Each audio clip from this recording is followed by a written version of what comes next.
My daily routines.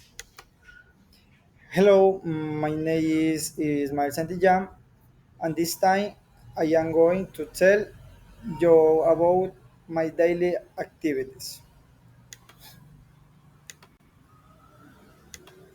Uh, I usually get out at 6 in the morning.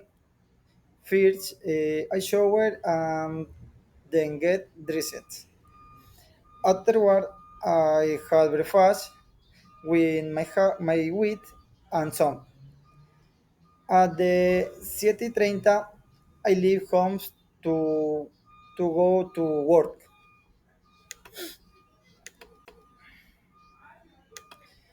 In the afternoon, when I get home, I like to relax and spend time with my family.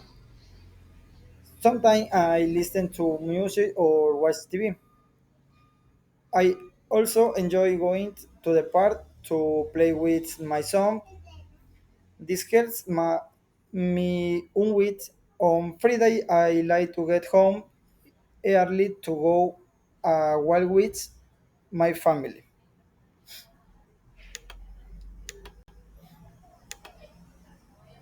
In the evening, I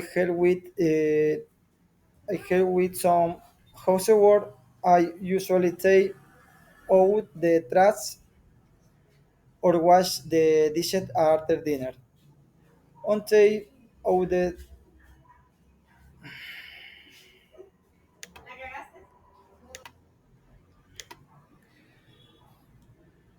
weekends to I clean my room and do laundry. It is important to keep my house tidy and clean. Thank you.